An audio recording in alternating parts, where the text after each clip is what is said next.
Na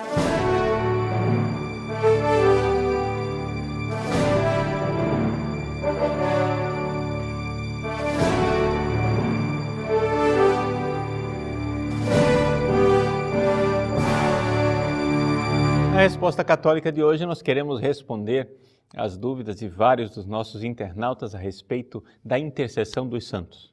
E são vários mesmo aqueles que perguntam. Estou aqui respondendo ao Cássio, ao Silvio, ao Carlos, ao Eric e assim por diante. Ou seja, não deu para imprimir tudo, porque é muita gente perguntando por que é que nós católicos rezamos para os santos, se está claro na Sagrada Escritura, principalmente, são vários os versículos bíblicos, mas principalmente em 1 Timóteo 2,5, está claro que Jesus é o único mediador entre Deus e os homens. Pois bem, Jesus é o único mediador entre Deus e os homens. E aqui, então, se cria um problema. Só que esse problema não é só nosso católico, não. É um problema também para os protestantes. Por quê? Se Jesus é o único mediador, se só Ele intercede por nós diante de Deus, o que é que nós fazemos rezando uns pelos outros? Porque o problema dos santos é simplesmente um problema de se é possível ou não interceder depois da morte. Isso é outra história. Se é possível ou não interceder depois da morte, daqui a pouco a gente resolve esse problema. Mas o problema de insistir, de dizer e de afirmar que Jesus é o único mediador, isto, se você bate muito nessa tecla, você acabou com a oração de intercessão entre nós já aqui na Terra, vivos.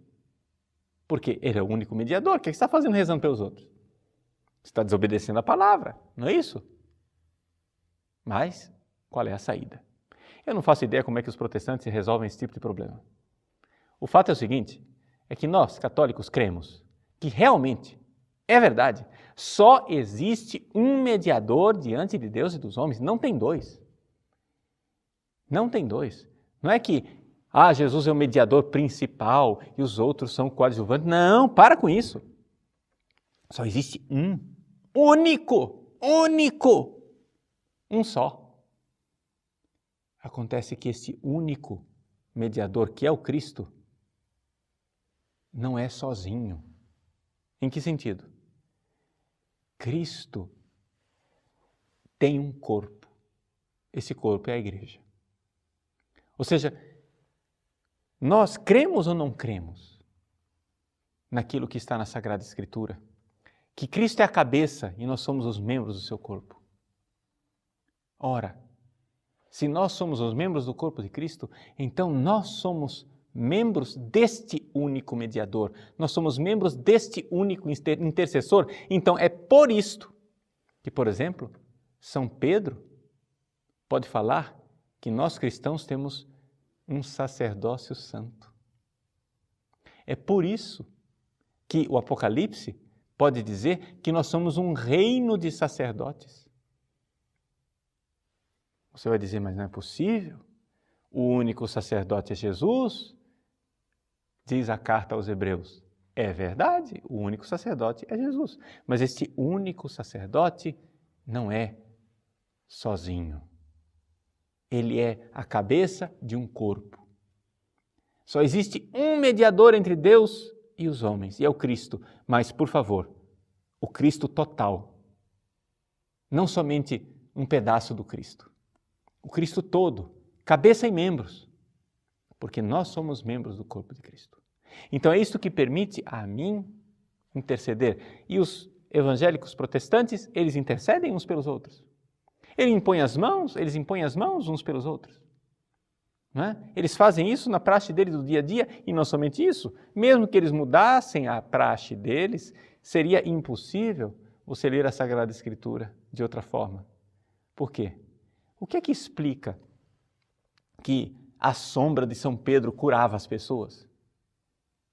O que é que explica que quando se pegava um guardanapo de São Paulo comia na casa de uma pessoa, eles pegavam um guardanapo, está nos Atos dos Apóstolos, pegavam um guardanapo de São Paulo, levava lá, a pessoa ficava curada com o guardanapo onde São Paulo limpou a boca. Como é possível isso? Se só existe um mediador, só existe um Salvador, só existe um nome no qual todos são salvos, só existe um que opera os milagres, Jesus. Como é possível isso? Responda, meu irmão. Vamos lá, responde agora você.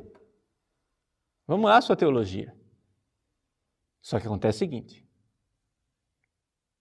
Se você vai justificar e dizer que isso não é mediação, você está trapaceando. Porque é. É uma mediação. A cura chegou através do guardanapo de São Paulo. A cura chegou pela sombra de São Pedro. A cura chegou pela palavra de Pedro que diz: levanta-te, não tenho nem ouro nem prata, mas o que eu tenho te dou, em nome de Jesus Cristo. Levanta-te e anda. Se isto não é intercessão, o que é então? Não é? Ou seja, tem bico de pato, tem asa de pato, tem pé de pato, anda trôpego assim, faz quaquá, e o que é? Uma vaca? Acho que não. Né? Se a coisa, ele age como intercessor, ele faz tudo de intercessor, ele faz tudo de mediador, ele age numa mediação, você vem para cima de mim dizer que isso não é mediação. Ah, meu irmão, você arranja outra desculpa. Isso é desonestidade intelectual. Você é um desonesto, é somente isso. Porque você não quer a verdade. Então, vamos ser objetivos. Existe, sim, um único mediador. Mas esse único mediador é um corpo. Ou seja, tem a cabeça que é Cristo e tem os membros que são os membros da igreja. E é por isso que eu posso rezar por você e rezo.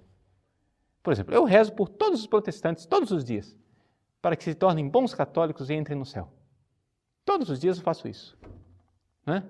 Se não entrarem agora nessa vida, no momento final, na hora da morte, quando Jesus se apresentar para eles, e de eles então receberem a palavra de Deus, e Jesus chegar e apresentar para eles que eles têm que entrar na igreja verdadeira, eu tenho certeza que muitos protestantes, na hora do encontro com Cristo, no final, irão se arrepender e irão entrar no céu. Irão se tornar católicos. Porque só existe uma igreja, só existe um corpo de Cristo, não é? Então, pelo arrependimento, a gente chega lá. Tá bom? Agora, aqui entramos então na segunda parte da questão. Mas e aí, padre? Tudo bem, a gente intercede aqui na Terra. A gente aqui na Terra pode ser mediador.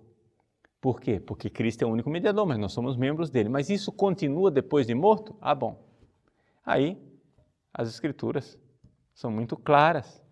Né? E vejam que eu estou aqui argumentando no campo dos evangélicos protestantes, porque eu podia argumentar num outro campo.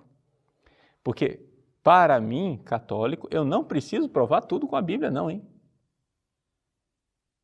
Está entendendo? Eu não preciso de argumento bíblico para as coisas, porque é da igreja que vem a Bíblia, e não o contrário.